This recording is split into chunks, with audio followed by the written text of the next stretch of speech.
Got it. Hold on. Got it. Okay. A divine warning by the prophet for the nations. The citizens of all free national governments, according to the national constitution, are all of one family bearing one free national name.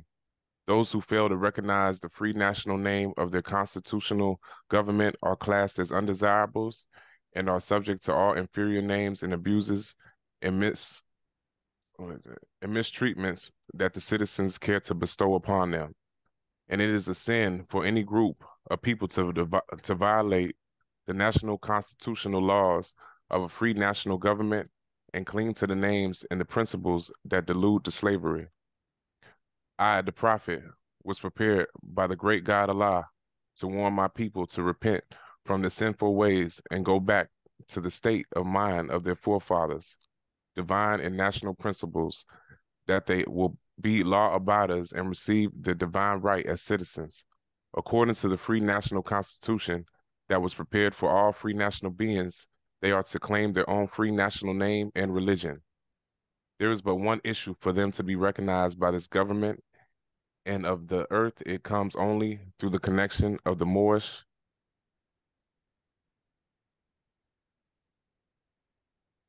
divine national movement, which is incorporated in this government and recognized by all other nations of the world.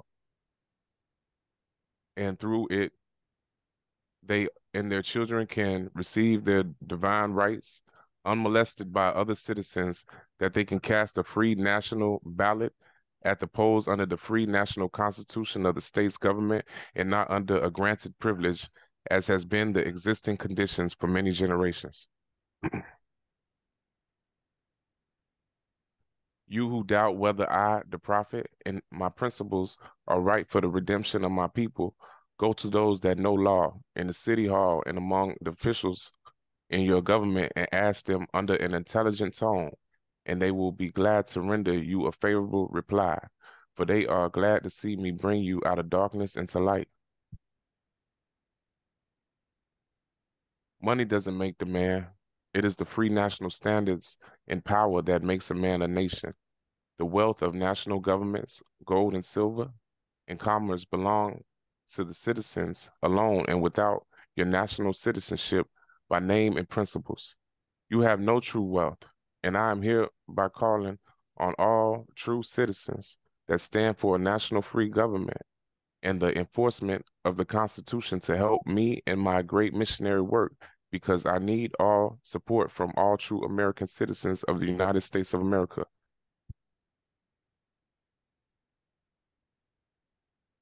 I love my people, and I desire their unity and mind back to their own national and divine standard, because day by day they have been violating the national and constitutional laws of their government by claiming names and principles that are unconstitutional. If Italians, Greeks, and English, Chinese, Japanese, Turks, and Arabians are forced to proclaim their free national name and religion before the constitutional government of the United States of America, it is no more than right that the law should be enforced upon all other American citizens alike. In, in all governments, when a man is born and raised there and asks for his national descent name, if he is fails to give it, he is misused, imprisoned, or exiled. Any group of people that fails to answer up to the constitutional standards of law by name and principles, because to be a citizen of any government, you must claim your national descent name, because they place their trust upon issue and names formed by their forefathers. The word Negro deludes in the Latin language to the word nigger, the same as the word colored deludes to anything that is painted, varnished, and dyed. And every nation must bear a national descent name of their forefathers, because honoring thy fathers and thy mothers, your days will be lengthened upon the earth. These names have never been recognized by any true American citizen of this day. Through your free national name, you are known and recognized by all nations of the earth that are recognized by said national government in which they live. The 14th and 15th Amendments brought to the North and South in unit, placing the Southerners who were at the time without power with the constitutional body of power. And at that time, 1865, the free national constitutional law that was in force since 1774 declared all men equal and free. And if all men are declared by the free national constitution to be free and equal, since that constitution has never been changed, there is no need for the application of the 14th and 15th Amendments for the salvation of our people and citizens.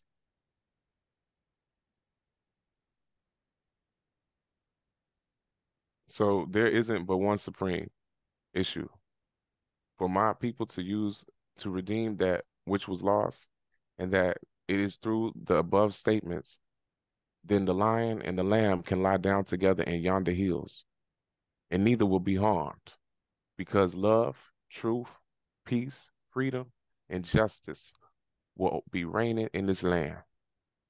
In those days, the United States will be one of the greatest civilized and prosperous governments of the world. But if the above principles are not carried out by the citizens of my people in this government, the worst is yet to come, because the great God of the universe is not pleased with the works that are being performed in North America by my people, and this great sin must be removed from the land to save it from enormous earthquakes, diseases, etc. And I, the prophet, do hereby believe that this administration of the government, being more wisely prepared by more genius citizens that believe in their free national constitution and laws through the help of such classes of citizens, I, the prophet, truly believe that my people will find the true and divine way of their forefathers and learn to stop serving carnal customs and merely idle ideas of man, that they have never done them any good, but have always harmed them.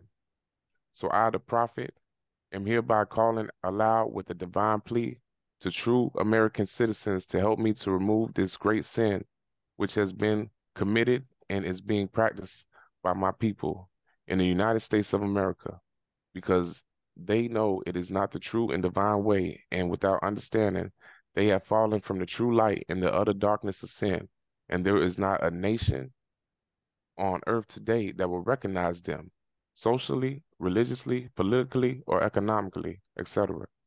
In the present condition of their endeavorment in which they themselves try to force upon a civilized world, and they will not refrain from their sinful ways of actions, and their deeds have brought Jim Crowism, segregation, and everything that brings harm to human beings on earth. And they fought the Southerners for all these great misissues. But I have traveled to the South. What's up? Misuses. Misuses. For all these great misuses. But I have traveled to the South and have examined conditions there, and it is the works of my people continuously practicing the things which bring dishonor, disgrace, and disrespect to any nation that lives the life. I am hereby calling on the true American citizens for moral support and finance to help me in my great missionary work to bring my people out of darkness into marvelous light. From the prophet. Wow. Brother Benjamin Bay, man, I got this. I got it queued up from where you left off yesterday. This is continuing where we left off with Gnostic astrology. Zerd. I started from the top. To awake the consciousness. To awake the consciousness is to accumulate light, to begin to see new things. The doorway to see is the third state of consciousness. The third state is what we call self-remembering. But the self is the real self, the being, the one who owns our own spirit, our own Sather, our own God, our own divine mother, the divinity that rests within us, and that has given us existence, but whom we have forgotten. The third state of consciousness is a state of active, expansive perception from moment to moment. If your consciousness is passive, you are asleep. To be active means to be under the active guidance of attentive will. That is, you are consciously choosing what you perceive and how you perceive it. This does not require thought. It does not require belief. It has nothing to do with theory. It is an activity and action which has to be provoked. produced by will from moment to moment, and this is why spiritual aspirants learn concentration practices, how to follow a mantra, how to visualize, how to imagine. These are training exercises. They are preliminary exercises which develop the capacity to remain in the third state of consciousness. Look that up a bit. Meditation is the most potent tool for development of third state of consciousness. But by meditation, I'm not referring to preliminary concentration practices. I'm referring to pratyahara and hayana to harana to samnadhi. That's correct. To the levels of perception which exist beyond the mere concentration. Concentration is the beginning, meditation is the door itself. In the state of observation, one comes to recognize that the consciousness exists separate from the intellect, separate from the feelings, separate from sensations. These three realms are what we call the three brains, which exist within an intellectual humanoid. The three brains are the intellect, related to thoughts and ideas and theories, the emotional center, the emotional brain related to the feelings, whether good or bad, liking and disliking, the motor instinctual sexual brain related to sensation, to instinct, and to the functionalism of the sexual energy. These three brains are transmitters and processors of energy. Each one has its distinct purpose and function. The consciousness is separate from those three, but in us it is weak. The consciousness is tossed about in this mess of craving and aversion as our dreams, as our desires process through the three brains all night long and all day long, with the end result that energy, the light, is produced through our three brains in a harmful way. In other words, we are victims of our own mind. Ooh, we have pride within, we have anger, we have lust, we have fear, we have envy, gluttony, laziness, many defects, many problems, many mistakes, so many in fact that in the Gospels they're called the Legion. In the Egyptian mysteries they are called the red demons. There are a multitude. They do not exist outside of us. They are inside and they trap the consciousness. You want to little quick little synopsis before we continue, or what we just read thus far? I would say basically learning your higher self and lower self, sensations of lower self, and imagination is using your brain. So, mind don't matter at the end of the day. Short, sweet, simple, like a peppermint. Oh, Islam, brother, shalom. Peace and love, man. Hope you had a beautiful week. Peace and love, Sheik. Peace and love to everybody. Well, peace and love. More, how you doing? Peace and love.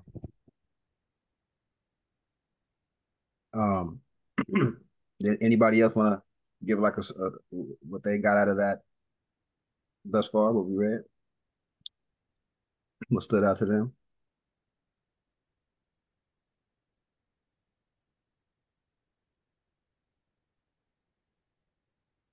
I had using the Circle 7, all the lessons in there will help with this, with all the, envy, laziness, because in there it has stories about how I was called Moors and they're working their face off with their hands in their faces, things about marriage and then the actual self, those things in there. So these lessons are in the Circle 7. To put us in a state of mind. That matter. And it appears that meditation is key to unlocking and being able to comprehend different aspects of self. Yeah. It's like peace be still or something like that. Mm-hmm. Still in here. Oh yeah, with it. Peace and love, Ujima tribe. I'm not quite sure who you are, but peace and love. Peace. I'm Kawazi, Kawazi L down in near the foreign political zone known as Georgia. And I be building with Brother Abdullah. He forwarded me over the link, so I was just listening in. We also do a study group every second and fourth Wednesday, and I was just coming on just to get enlightened and check everything out for a few minutes. Oh, peace and love, brother. Good to have you. Peace. Oh yeah. Peace Islam. and love. Islam. Yeah, Islam Moore. I saw your you had a Facebook live recently with Abdullah Bay. Yeah, that was me. Yeah. Yeah, man. Yeah, I actually shared that with a few people, man. Appreciate you more. Yeah, I'm still big, still learning a lot too, So I just kind of soak up a little bit. Peace and love, man. Brother Benjamin Bay, man. You got it, man. By learning how to access and sustain the third state of consciousness, this profound, active, attentive state, we can begin to perceive those dreams, those desires as they arise. We begin to perceive, oh, here comes the resentment against my friend, which wants me to be critical and sarcastic and get revenge for something they said to me. So it's like higher self, like want revenge, like, someone say something to you, like, do I want to smack them, or just like, you know what, I'm gonna just walk away. This is what I see right here. So learning how to not use your lower brain. If we are consciously attentive, we can say not to our mind. I am tired of suffering. I am tired of making people I love suffer, so we can directly deal with that desire and conquer it. If not, we can continue to act mechanically manipulated by all these hidden subconscious, unconscious, and infra-consciousness desires. We are like puppets, like marionettes, manipulated by our own mind, by our own karma. This is sad. This is the sad state of consciousness. And earlier the brother was talking about meditation, massage, and eating, and that goes with that too. Where you're eating, that unconsciously deters you. There's things in your body that are activating that you have no control of. You're like, why am I doing this? Why I feel like this? So when something does happen, you're just unconsciously reacting rather than like causing within self and then react. You know what I'm saying? Because what's inside of you is like controlling you. You know what I mean? So that's very important too, about unconscious things. So, food is important. But what type of food as well? Fortunately, there is a cure. There is an answer. The answer cannot be bought, or conflict can be told in words. There is no magic bullet and there are no promises. The answer requires energy and effort than you can possibly imagine. It requires your very life. The price is your life. The answer is to awaken. It's like proclaiming your nationality. You may recall that after Buddha, Shakyamuni had attempted his comprehension, his enlightenment, he was approached by a Brahmin who, seeing that Buddha was unusual, asked him, "Are you a man?" Buddha answered, "No." "Are you a god?" Excuse me. Buddha said, "No." Brahma asked, "Then what are you?" And then Buddha replies, "I am awake." And any Buddha, angel, or master was once like us. Like Noble Drew Ali said, he's been on every step, every Moria, because he had to, travel that path. Kind of like I got a nephew, so it's like I've done things on Earth that he's possibly going to do, not exactly, but such as like relationship. He may file for the college thing, things of that nature. Hey, I did this, so here's some little tips and things like that. Like the Circle 7, Noble Drew Ali went and got those lessons and brought them back to us. Like, I've traveled this way, so don't worry about nothing. Humanity is a womb within the body of the divine mother nature. The womb is receiving influences, forces, energies in order to gestate something, to generate the birth of something. There are two potential outcomes and the demons. If you survey our current state of humanity, what would you say is the most common outcome? Okay. Watching the news right now, blowing things up. We're not saying that demons, especially lower self-action, are what we can classically imagine like people in red suits with pitchforks. The true definition of a demon is an entity which is divorced from God, or a human divorced from the higher self. They're all left brain. They're all left turn. They don't know how to make right turns. Which is completely separated. In other words, which has no conscience. Conscience. That's right. Such a creature is able to commit extreme acts of harm and not regret it. They hurt others and feel good about that. This is the demon. This is a demon in Gnostic terms, and the world is filled with them. An angel is pure of desire. An angel is not afraid. An angel is not lustful or proud. An angel does not have anger or gluttony or jealous or envy. Like Noble Ali, he's that angle of light or angel, or that angle of light that we can follow. You know what I mean? But there are other light too that are thrown off the cliff. So watch out. To become a demon is easy, very easy. It's easy to become Negro Black color. Demon can pray and be religious. A demon can walk the streets like any other person. A demon can have affairs on. Can buy and sell and have children. A demon can also awake consciousness. A demon can meditate. A demon knows many sciences that are esoteric. A demon knows many things that common man does not. The difference is that the demon remains enslaved to desires. It's kind of like the people that didn't want to proclaim a nationality. They got rid of the prophet because they wanted to instill what their Lord demonic thing. You know what I mean? But Noble Ali said fame and nobility. Like fame and nobility, that's earth stuff. Like why would he want that? Come for fame and nobility. He came for the Moorish Americans of North America. You know what I mean? But the Moors of North America in the demon mind state only wanted the fame, they wanted the lust, they wanted the desire for earth. Not hating on that, but earth is a place to evolve the soul, not just burn out on your human form. Therefore, how do we see humanity going? I am not asking what you want to believe. I'm asking you to see humanity as it is. So this womb within the divine mother nature is enriched by many forces acting upon it. The one we gather to discuss is the zodiac, 12 rays, 12 cellular influences which descend and provide light. In other words, consciousness, elements, influences.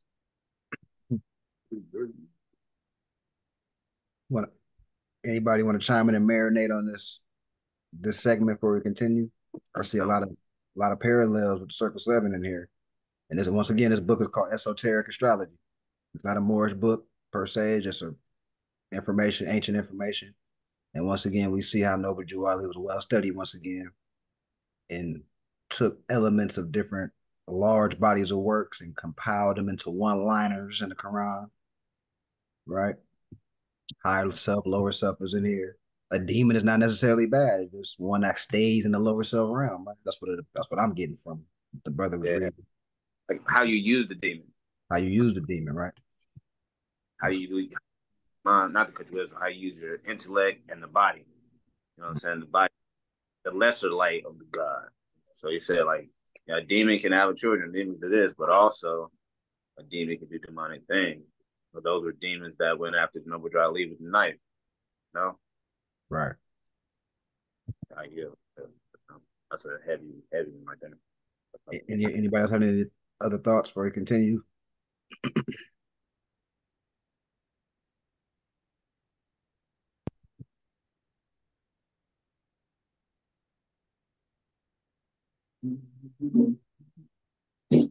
Or you got it?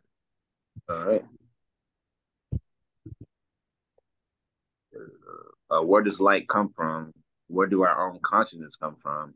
In the Kabbalah, we understand that at the root, at the base of all things, emptiness and the nothing, the aim, the nothingness is beyond concept. From that nothingness, what is it like? Finite minds can't comprehend things infinite. From that nothingness, from within it emerges a light, which is called the Ein Sof.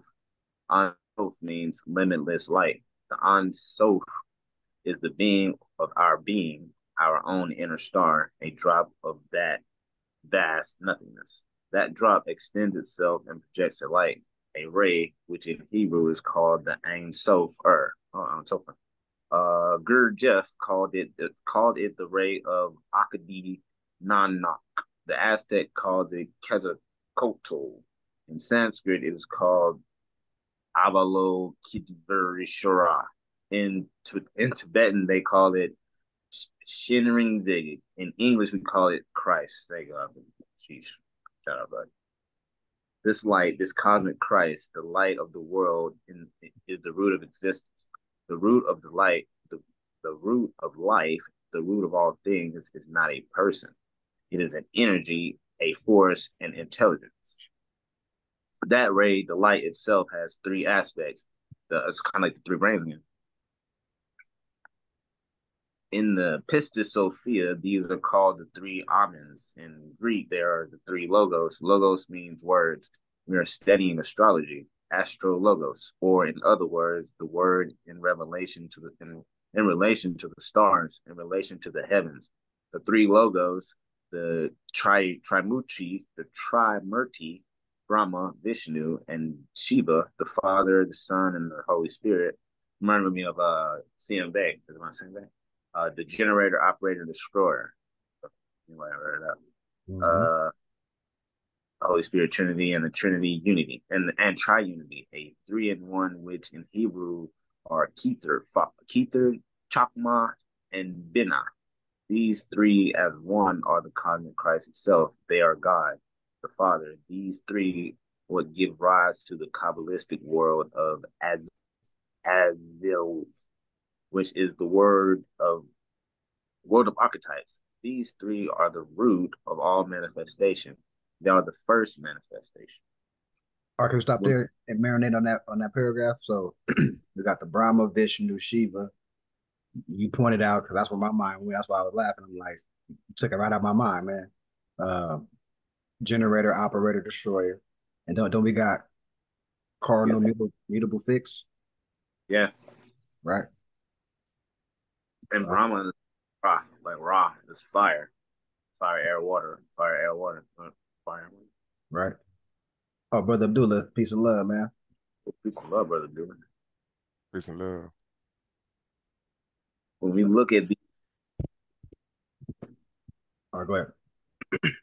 When we look at these three individually, we see Kether, which means the crown. In Hebrew, Kether is a state of pure being. Think about it. As the energy unfolds and imitates out of the nothingness, the first manifestation is a state of pure becoming. From this, you may begin to grasp why the third state of consciousness is the doorway, because that third state of active attentive awareness is a state pure becoming when we perfect it. It is that means through which can receive the influences and guidance of God. This is the doorway to the vertical line, the line of being. Upright. Being a verb is active. It is present. To be or not to be is a very esoteric statement. Shakespeare was, of course, an initiate who knew gnosis, to be or not to be as asleep or to be awake.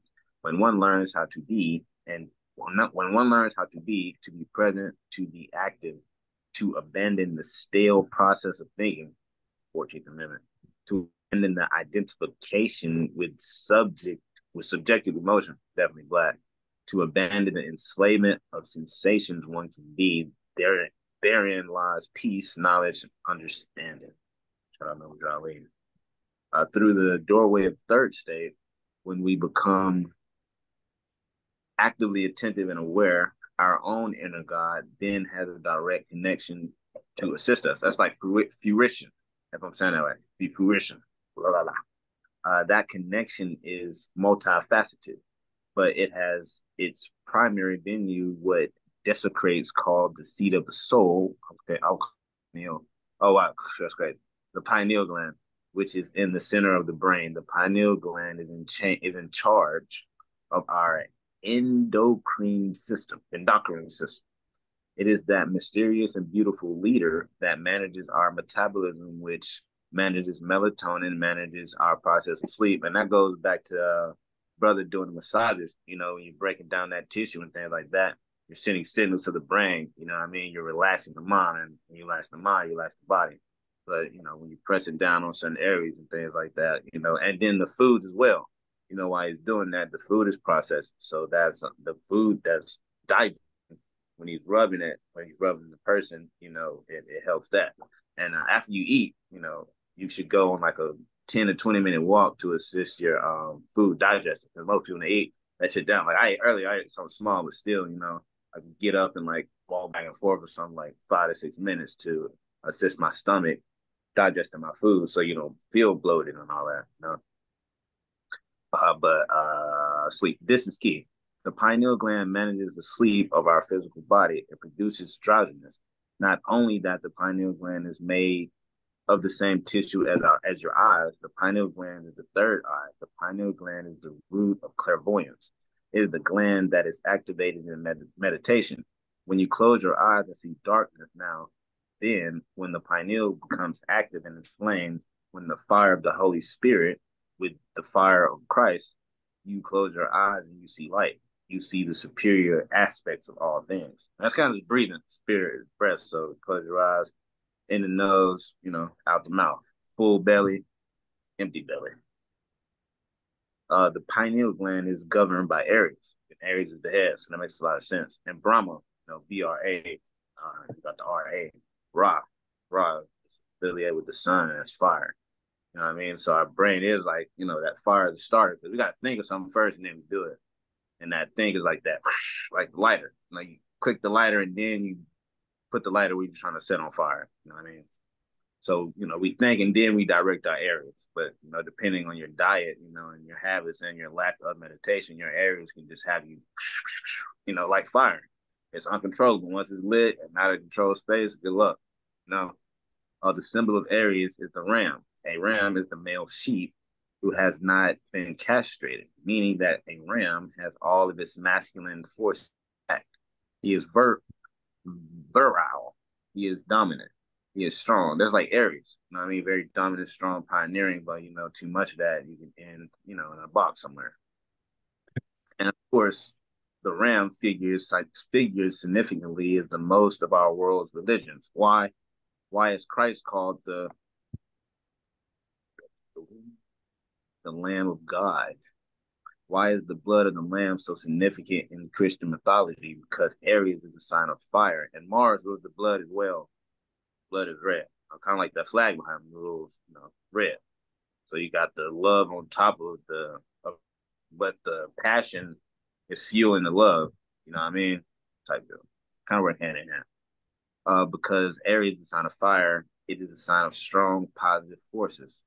When we are in the womb of nature or mother, we are when our spark of existence enters into manifestations into a body, we receive the influence of Aries amongst the other 11. Our own being, our own inner God, the deepest levels, the Ein Sof, projects from itself another level, which we call the spirit. This is the second triangle of the tree of life. Ches, Gebura, Tippereth. This is what we call the monad, which means unity. The monad is our own spirit, which has three aspects, or the three brains. Right? The monad also emits from itself another triangle, which is our soul, the human soul, which is made up of Netzach, Had, and Yesod. The lower triangle of the tree of life emerges from the triangle of the physical body, which is symbolized here by the Malkuth, the lowest sphere of the tree of life. So it's kind of like the higher self and the lower self, maybe above the kidneys and then below. But I think that's my little take on that part. The spark of consciousness that we have is like a baby. It has evolved. It has grown through countless manifestations and lower forms of matter, evolving up through mineral, plant, and animal kingdoms, and through each level gathering influences, understanding, and guidance, and becoming gradually more sophisticated, evolving from simple mineral to a plant, or to more sophisticated forms of plant, to animals, to more sophisticated forms of animals, until finally having become sophisticated enough, it enters into the humanoid kingdom and receives a humanoid body, which is the most beautiful creation of nature. This physical organism, which is so incredibly sophisticated that we have a scant notion of what lies within it. It reminds me of the creation of fallen man. Like, do you remember when you were like a fish or dog? I'm not sure if you can be a plant, but everything has life, but that evolves. Kind of like, brother here, his air is evolving every day. It's becoming a more sophisticated humanoid. It's starting to gather and understand things and understand its own guidance by the mother and the father. You know what I mean? So each day he's seeing it, the child grow as a plant grow. Little twigs start to grow, and that's like little teeth. You got hair, you know what I mean? It's fitting like they used to. You know what I mean? Things of that nature. You know, so you got to adjust to that as we have to adjust to nature and life as we evolve. You know, we're And real great quick, leaders. too, to add on to your wisdom, man. Taj Tariq Bey was going over a demonstration about how the monad becomes the nomad. You know, once we have the, you know, the, Mm, the nomad is traveling on the earth plane now. you. You know what I mean? So I was like, that stood out to me too, as well. Like a baby and then an adult. Mm-hmm. The, the essence of consciousness revolves, it remains a self. It is an energy which you know cannot be destroyed. That energy simply takes new bodies, one after another, for a specified period of time according to a cycle of evolution. Through those bodies successfully, that conscious spark is receiving influence from nature. You know, it sounds like when people are like, oh, zodiac doesn't really affect me and all this stuff, but you're, you're really acting out your birth chart, not even knowing it. According to the esoteric doctrine of Buddhism, we have the teachings of the Buddha's necklace that we see symbolized in some wheels of samsara, by not the wheel, but just outside of it. You see a cycle of human bodies evolving up and evolving down. The number 108 signifies the number of existence. Each essence is allotted in the humanoid kingdom. We have 108 opportunities to gather gnosis, to gather knowledge, to perfect ourselves. Those 108 lives are equivalent to 9 existences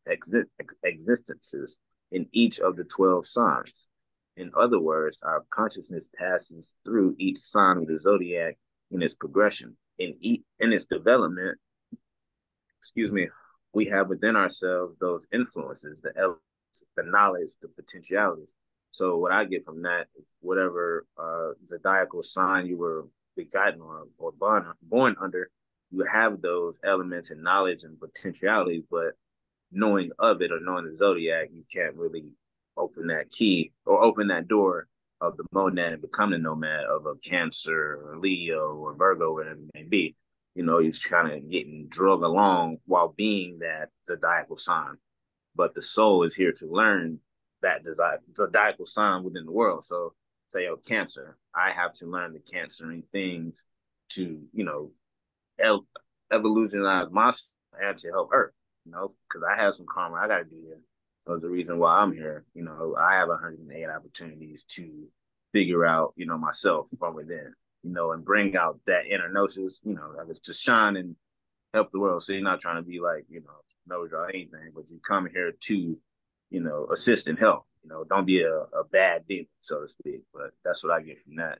You know, get to know your chart, you know, so you can bring out those potentialities. And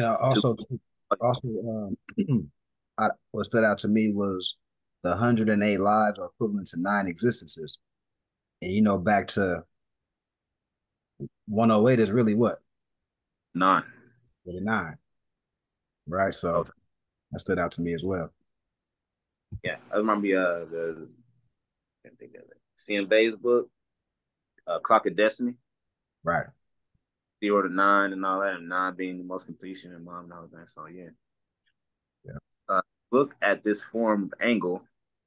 From another angle, we can see how the tree of life is related to the 4 worlds of Kabbalah as our essence descend through each of those successive worlds or those successive trees. We are also receiving influences from our own ray, the Ein Sof, giving rise to the first becoming of Kether, Chakma, Binah, that ray, that ray 3 and 1 is modified by the law of 7. The 7 spirits before the throne, the 7 archangels, the 7 permeate our consciousness with influences, potentialities. These are the 7 virtues of the soul: humility, chastity, love, temperance, happiness for others. These potentialities for virtues are placed there by the cosmic intelligences which manage those 7 rays. They do this through Da, the hidden sphere, through a creative process related to the throat. So that's definitely the 7 planets for sure and their application. And those, I would say those stars or celebrities, they never lose their path. They're fixed, they're stuck. So those seven principles are like nailed astronomically into the universe. So those guiders of light, on a higher level than the guiders of light on Earth that we may call gods or celebrities, but celebrities is like another word for star. So follow stars on Earth, and you follow stars in the sky. But the stars in the sky will always be where they are. They're fixed in nature. Unlike humans, we get to wiggle around and kind of ignore nature. And that's the whole key here. To have the free will, but not to have it. So, okay, cool, keep messing around, but you still gotta come back. Kind of like your mom was like, okay, keep messing around, but you gotta come back to the crib at some point. But those guys are like those seven eyes of Allah. I like to look at them, which teaches the seven, principles that we need. We got 5 principles, but universally, those 7 spheres are the 7 planets in the sky that, help us do what we do, when they come together and see that we've been, expanding our knowledge with Jupiter, we really loving with the Venus. Are we using our passion of Mars correctly? We're not just using it for lower self purposes. And Mercury, are we using our communication properly to, uplift things? We're not using trickery. Like, Gemini is 2 ways. You can put your hand up here and be doing something over here, but you're using all those energies justifiably. You know what I mean? But yeah, not to ramble on about that, but those 7 virtues correlate with the 7 planets and the circle 7. You know what I mean? As they go around the zodiac on the 4 brackets. So it's 3 in the east, 3 in the north, 3 in the south, 3 in the west, and the 7 planets, go through all of that and help us with all 12 facets of our life. Because each house of the zodiac is a place in life, we got to get to. So, yeah. Wow. Moving on. If you analyze this tree and you place it over the human organism from top to bottom, Doth, the hidden sphere, or in other words, the tree of knowledge from the Bible, is exactly at the throat. So when God creates, he says, let there be light. This is through the throat, through the word, through the logos, the sacred word. So it'd be Mercury. So it goes back to Buddha. Buddha goes, back to Mercury. You know what I mean? If you do the knowledge on that. So Buddha represents Mercury, which is, communication. You know what I mean? And you want to be in a sound mind of meditation before you speak. That would be the whole key. So that's why he's just sitting there in meditation and thought, because you got to think. Mercury deals with thinking. You know what I'm saying? You got to think to communicate, There's a little gem there. When the forces of the 7 rays of the 7 planets are placed into that existence, it descends further and receives influences from the 12. The macrocosm zodiac, or the stellar zodiac that we observe in the sky, every one of the suns has within it an intelligence. Like each planet represents something. They're kind of like people, but in planet form, not to be all vicarious, but think of it that way. Like you can look at Nobel Ali as the planet Saturn, for what he brought. He brought a firm foundation. He brought a building, of learning and teaching, for society and business. And that's what literally Saturn deals with. It's like, you're not going to get past me this time. That's a Saturn thing that's firm. It's like the kneecaps of Capricorn. You're not going to go by. And Saturn is a ring. So it's like, it's going to tear you up. So you can go out here and take this information, this more information, and think you're, hot tamale and get turned into a tamale. Not based on him, but based off just how the information is. You know what I mean? It's like you get the keys to your mama whip, but you don't really know how to travel. And ball the whip on the side of the road. So, just taking these lessons and not being a demon with them. Using these planets, the higher octave of the planets and not the lower octave of the planets. Like, use your love, not in a lustful way, but in a motherly way. Like how grandma is always going to look out for whomever it may be. It don't matter who it is. Like, somebody's grandma going to do something for somebody. It's what they're that loving motherly nature. So use that part of love and not just, oh, look at Shorty, or vice versa. The mother is like, oh, look at woo woo. And that's a lower love lust. Not saying I ain't telling you what to do, whatever. I got to walk my walk too. But, we always have a left and a right hemisphere of our brain to use. So whatever whatever of the seven you use, try to use the higher octave of it. You know, use your knowledge to expand. Don't use your knowledge just for self. You know what I mean? Don't be a church on the corner. When the forces of the seven rays are placed in the essence of sins, each one, oh yeah, every atom, likewise, every plant has an anima mundi, a spirit, a soul, and intelligence. In other words, you can say the suns, the planets are the bodies of angels, of archangels, cosmo creators, the conscious essence of those cosmic bodies learned how to create mineral bodies, plant bodies, animal bodies, and the humanoid bodies, perfecting themselves in each level using the zodiac until they become to make more sophisticated forms of life, like planets, like suns. This is why the Christ is called the sun, the light of the world, solar light, because the sun itself is a vehicle itself of that Christ force. It was like the seven Eyes of Allah are the creators and the controllers of everything. You know, the planets control everything here in our universe, you know? So, so as the essence descends through these four worlds to finally enter into manifestation, it receives all of these potentialities, gifts, virtues from the gods. So once you start, you know, applying yourself within, you know, your own mind, and nature is going to assist you. Like Brother Todd says, like, nature is going to assist you if you're being pure. You know what I mean? If you're really applying yourself, it's going to come to you naturally. You're not going to have to force it, you know? This is why the pistis, am I saying that right? Oh, yeah. Pistis, Sophia, the Christ speaking through Jesus, says as much as he says, for this cause I have chosen you verily from the beginning through the first mystery. The first mystery is Kether, the first arcanum. Rejoice then and exult. For when I set out for the world, I brought from the beginning with my 12 powers, as I have told you from the beginning, which I have taken from the 12 saviors of the treasury of the light, according to the command of the first mystery.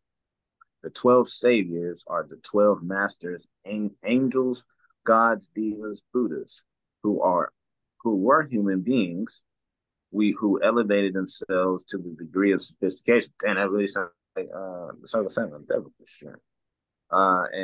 And wisdom that they are in charge of a zodiacal sign. So like, I go back to Noble Drew Ali was like, I'm gonna be working from the soul realm, you know. So he could have went up and actually been one of these planets. He actually may be Saturn.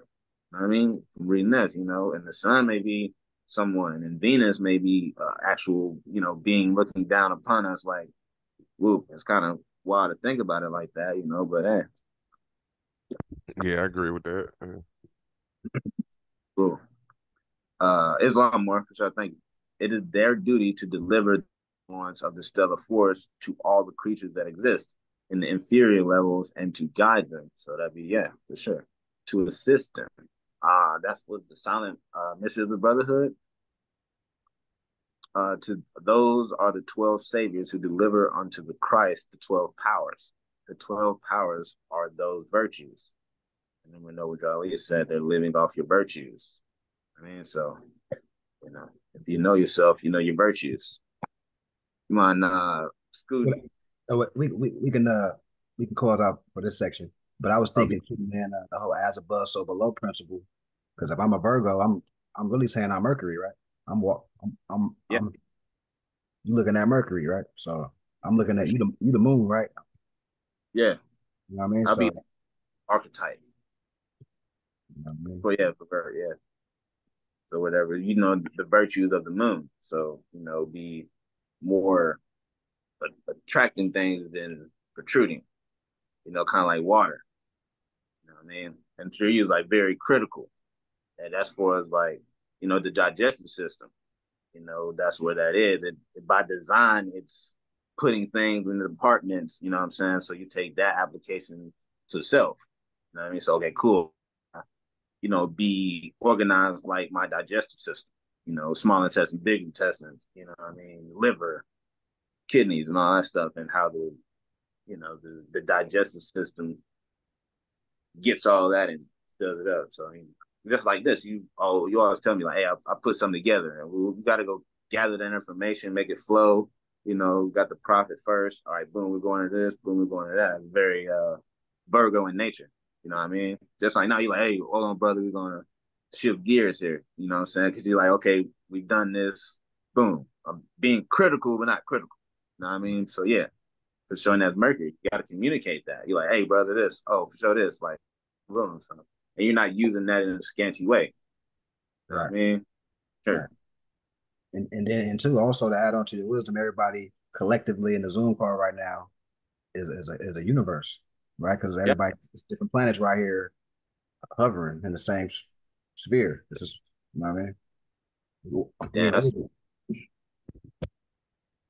Yeah, everybody's a universe. Yeah. we got some here and some Mercuries and Jupiter Nep- or wherever it be. Neptune. He's to be out here. You know? Put a Neptune and Pisces, right? Well, Pisces and Scorpio got two planets. What's a Libra? You know what What's Libra? Virgo? Mercury. Virgo, Mercury, A Libra is Venus. Venus. Okay. Islam more. What's a Gemini? Mercury. Mercury. Yep. Mercury is Virgo and Gemini. Because the hands help organize things too, or be critical. And you can communicate with your hands too, like sign language and what other finger you want to put up, I guess. Right. But brother DL, you got this, man. But before you start, if anybody wants to kind of elaborate on what was just read, kind of marinate on that or have a discussion, put that on the table as well for the brother get started with this. I would just like it reminded me again of the creation and the fall of mind when it's saying like from the nothingness to manifestation. So it's like we had a high vibrating thought and it's lowered down to like this fleshly thinking right here. So that's what I was getting. It's kind of like Noah Dry that and kind of put it in his way. That's how I was seeing it. It's like, oh, from the nothingness, and Noah Dry spoke about that. He like protoplast, rock, anything. Come listen. What that was like from a plant life, humanoid life, animal life. Yeah, it was very detailed in that. But it reminded me of the creation and the fall of mind. And that's all is mind and consciousness and life. And I yield. That's wild. Yeah, I looked at it like I interpreted it like just the process of spirit from its beginning, from its origin, from the crater, all the way into a lower density form, like you said, the nomad.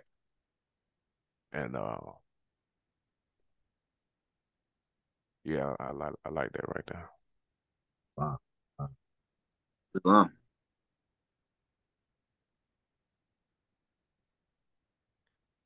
Okay. Do I need to blow it up or that's good? It's cool. I can see. The Journal of the Moorish Paradigm, Book 3.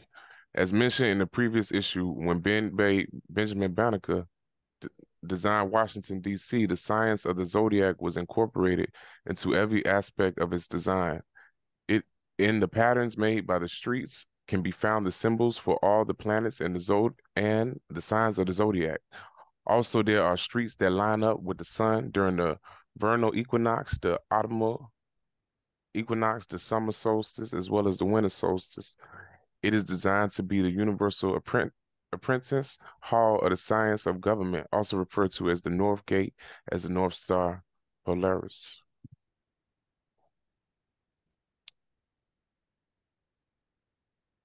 The science of the 12 signs of the zodiac and the 12 combinations of life that is represented is also the basis of the clock, the standard used to measure the time, dividing the circle into 12 equal parts called hours. It is also the basis of the standard of measurement of space called the rule, or the ruler, which is divided into 12 equal parts called inches. Thus, the 12 combinations of the zodiac is also the foundation of the measurement of time and space. When a remarkably ingenious and consistent gift, the ancient Moors, Chaladin, Coronos, has given the world with the zodiac wheel. In the following issues, we will look at how the Moorish theoretical science and the science of the zodiac is applied to government and other areas of life. Now it is time for our Moorish history segment.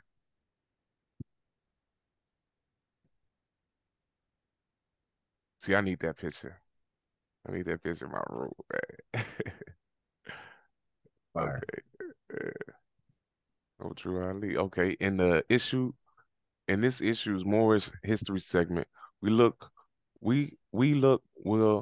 at a wide array of bits and pieces of Moorish history that will strive to gradually weave in a coherent whole. This is a very hard undertaking, and an undertaking where we are bound to make some mistakes due to the degree to which history has been hidden, suppressed, destroyed, and distorted.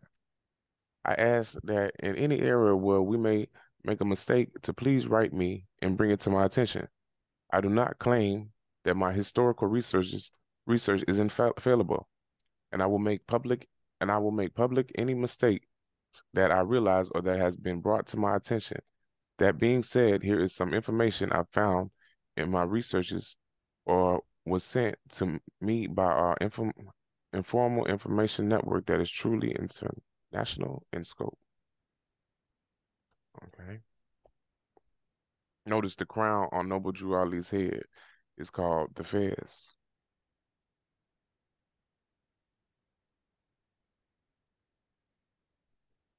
The Fez is the national headdress of the Moors and represents the heights of knowledge, wisdom, and understanding. Whenever you see the Fez worn, it shows that a person is wearing it is either a Moor or that they are a student or someone knowledgeable in Moorish science, history, and civilization.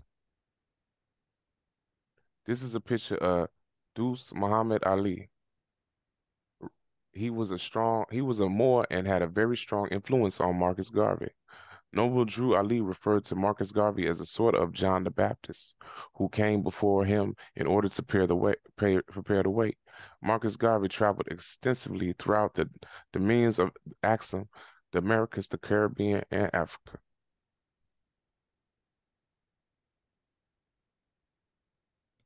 Right here, you see a picture of Honorable Elijah Muhammad with the fez on, clearly showing the influence which Noble Drew Ali and the Moors had on him. As a matter of fact, the Supreme Wisdom, Volume 2, page 84, the Honorable Elijah Muhammad says, I have always had a very high opinion of both the late Noble Drew Ali and Marcus Garvey and admire their courage in helping our people and appreciate their work. Both of these men were fine Muslims. They were followers of Noble Drew Ali, and Marcus Garvey should now followers of Noble Drew Ali and Marcus Garvey should now follow me and cooperate with us in our work because we are only trying to finish up what those before us started. Thus, it is seen that Honorable Elijah Muhammad, in his own words,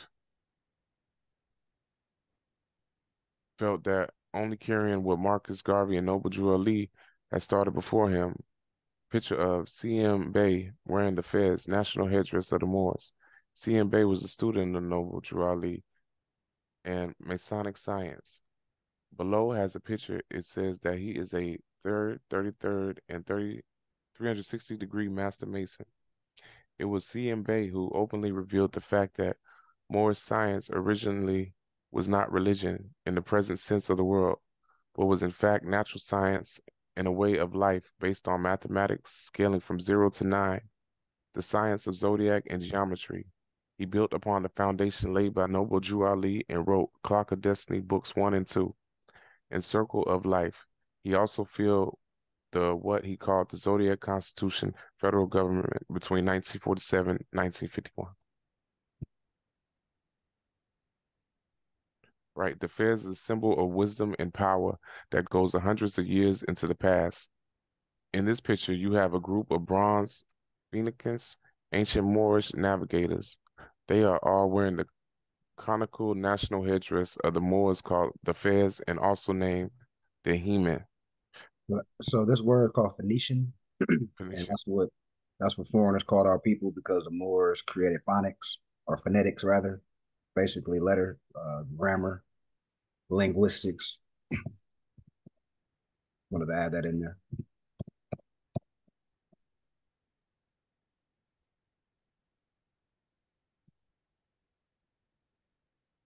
Here are two more Phoenicians statues showing Phoenicians wearing the fez or helmet.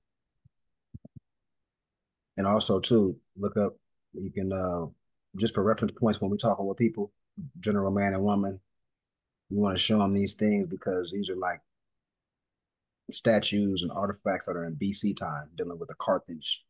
They refer to our people with Carthaginian, Phoenician, Sumerian, Olmecs, etc.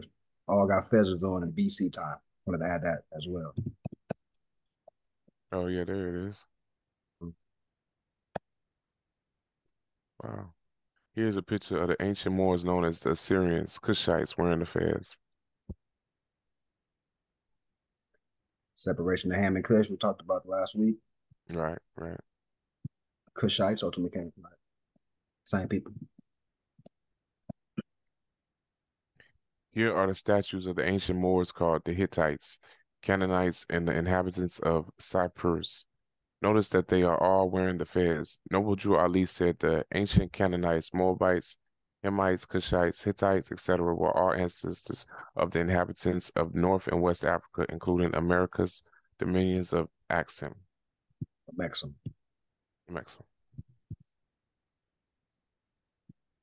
This picture is from India, is of the Hindu god Vishnu, reclining and brooding over the face of the deep.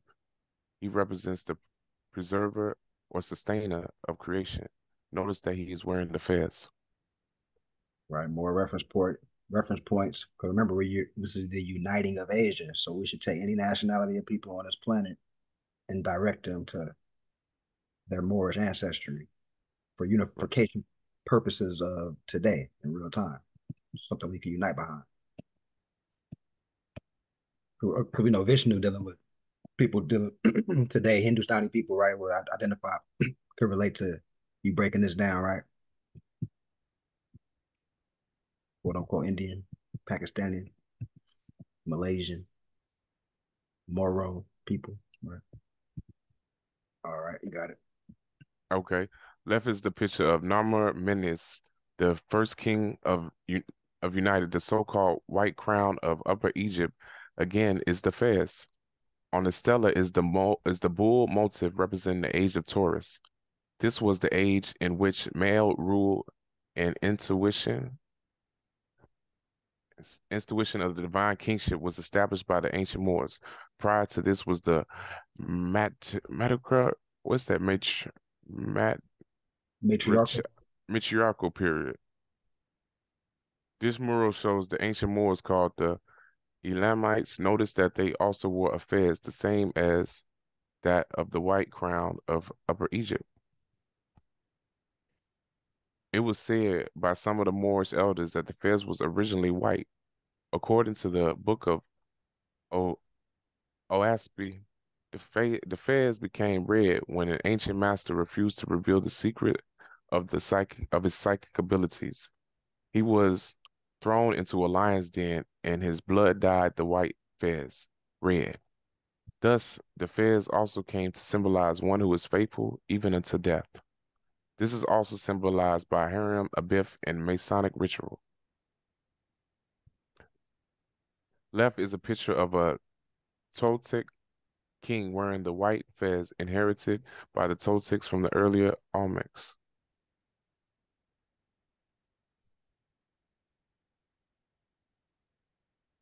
The picture somewhat shocked me. It shows Hitler's Nazis wearing the fez. Hitler studied and understood Moorish science. He was also aware of the fez and its significance.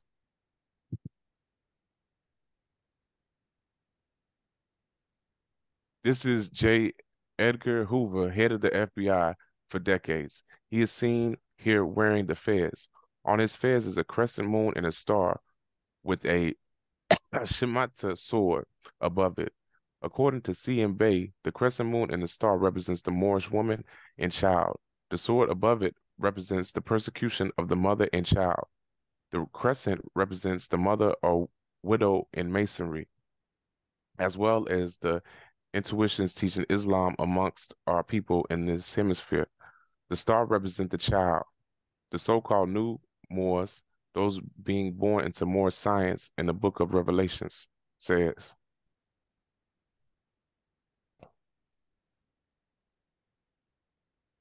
The apocalypse. There appeared a great wonder in heaven, a woman clothed with the sun, and the moon under her feet, and upon her head a crown of 12 stars. And she being with child cried, traveling in birth and pain to be delivered. And there appeared another woman in heaven, and behold a great red dragon having 7 heads and 10 horns, and 7 crowns on his head. And his tail drew the third part of the stars of heaven, and did cast them to earth. And the dragon stood before the woman, which was ready to be delivered, for to devour her child as soon as it was born. J. Edgar Hoover and the FBI represent the dragon spoke of in the COINTELPRO program of the 1960s, who officially stated proposed was to stop the rise of a Black Messiah. COINTELPRO represents that which was to devour her child, Black Messiah, as the son, as soon as it was born. This so-called Black Messiah is the child the woman was traveling to give birth to. But despite the dragon's attempt to devour the child, the next verse is in the book of Revelations. It says, and she brought forth a man-child, who was to rule all nations with a rod of iron, and her child was caught up unto God and unto his throne. This the child, the new Moor, was born during the 60s and survived despite the attempts of J. Edgar Hoover's COINTELPRO, the Great Red Dragon. The next series verses describes a war in heaven between Michael and his angels and the dragon and his angels. Heaven is a state of mind. Thus, the war in heaven is actually referring to the war of the minds of our people.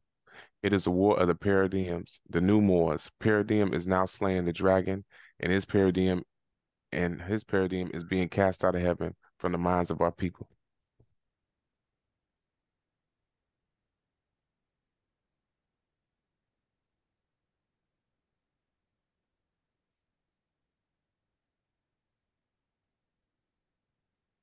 Okay, this is a relief from Mesopotamia showing Onus, the fishman. He was said to have brought the knowledge of civilization to that region. It was said that he come out of the sea to teach men by day, and then he would return to the sea by night. Some have speculated that these were highly advanced seafaring Moors coming from some unknown location via ship or submarine and educating the local population. They're in the arts and science of civilization. These people eventually traveled west from Mesopotamia to Canaan and became known as the Phoenicians. Later, they traveled further west into West Africa, where the Dogon tribe still preserves the memory of the Onis, and referred to as the Nomo, as Nomo. Notice the Onites is carrying a little bag, which was said to contain his gifts to man. Here, here is another picture of Onus carrying that little bag. In all the pictures of Onus, he carried a little bag. Don't our people and things is full circle, right? Don't our people what our people talk about nowadays? I gotta get the bag. Where the bag at? Right. So hey, full circle. Right. Yep. Okay. Right. Okay, right. Here is an Olmec relief from this hemisphere showing someone in some sort of vessel carrying the exact same little bag as carried by Ones on the other side of the Atlantic Ocean. This one more shows definite connections between both sides of the Atlantic Ocean.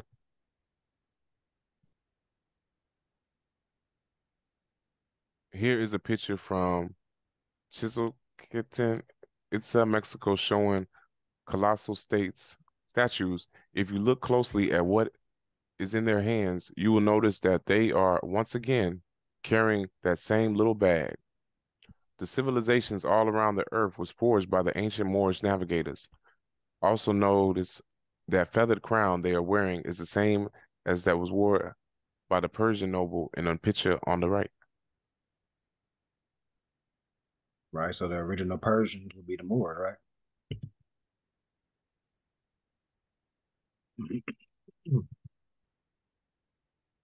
The, these facts show a definite connection between the so-called Old and New World long before Columbus. It also shows that the oceans were not a barriers to travel for the ancient Moors, but was in fact that which facilitated travel for the seafaring ancient Moorish navigators who also settled the various islands in the Pacific Ocean. More connections. Below, this is a picture of Mayan nobles. Notice the lion cloth called almazar extended from their waist and their down between their legs in the Book of African Presence in the Early America. Harold G. Lawrence quotes on page 201. So this is American culture we're looking at.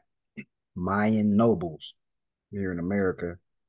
We see the Aunt Mama, right? The syrup lady. Oh, for real? I'm saying how she had the Aunt Mama rap. Yeah, yeah, yeah. You see how ancient it is, right? Right, that's what it is. Okay.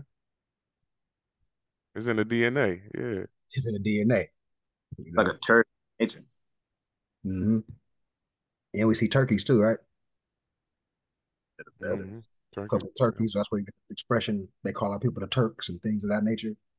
A lot of the pharaohs had the Turkish, like similar like this, but it'd be like a feather. Some of them had a turkey head right here. Sometimes they had like a serpent coming out, but it's all our stuff. All right, you got it. Columbus was started to find the Antillean Indians bartered a woven cloth identical in style, design, and purpose to those he had seen in West Africa. The admiral made several notices of this woven cotton and referred to it as almazar, a cloth the Moors imported from West Africa into Morocco, Spain, and Portugal. The Indians seemingly wore the almoras in the same manner as the Africans. Ferdinand Columbus describes the Indian cotton garments as breech cloths of the same design and cloth as the shawls worn by the Moorish women of Grenada. Cornet said the men wear breech cloths about their bodies and large mantles very thin and painted in the style of Moorish draperies. So the reason why this is important because we got the Moors in America wearing the same thing that the Moors in West Africa wear, the Moors in Grenada, which shows that it was unity in the empire before the cross-Atlantic slave trade, before that story was concocted. And this is what, once again, we want to be able to comprehend this, bring this to common man and woman to bridge the gap because our people don't know this history like that. We was traveling back and forth very long time. Oh, you got Notice, notice that the print designs and notice the mantles around their upper bodies. Left here is the Almanzar breechcloth worn in West Africa. Below in this picture, notice the Almanzar's mantles and the turbans worn by these Mayan nobles. This is more proof of the ancient Moorish civilization in the hemisphere and its connection to North and West Africa, all which is in ancient dominions of Atlantis or Amexem. Mexico is synonymous with Amexem. Matter of fact, just to elaborate if y'all didn't know, if you was to go to Belize right now, Belize, go to the Mayan ruins, look inside the pyramid structures, like go inside the pyramids. This is what you will see right now, today. Mayan nobles. You got it. Okay, this is a picture from India showing that the Kishites there also wore almazars and turbans. This shows the extent of the world-wide civilization established by the ancient Moors according to the legends of the Jews by Ralph Ginsberg. Nimrod, the son of Cush, son of Ham, was responsible for setting up the first world order after the flood. We were the masters of the seven seas. One of the great dynasties of India was called the Maurya dynasty. More equals more. Dating from 321 BC, Once you grasp this Moorish paradigm, almost everywhere you look, you will either find traces of the ancient Moorish civilization or its influences. Even the Muslims in the Philippines are known as Moors to this day. So I brought up Krishna because you saw Krishna had the feds on. That's a way to unite with people that we may come across that are Hindustani or they said are Indian or Pakistan. Now we have another the Mauryan dynasty is modern day India, Pakistan, uh, Bangladesh, even stretching up to Manchuria, Japan, and all that. And also before King Philip conquered the Philippines, they were referred to as Moros. So keep these things in mind for unification purposes. Already got it.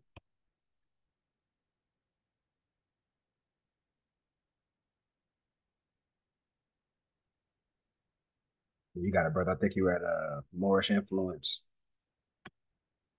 can be seen right here.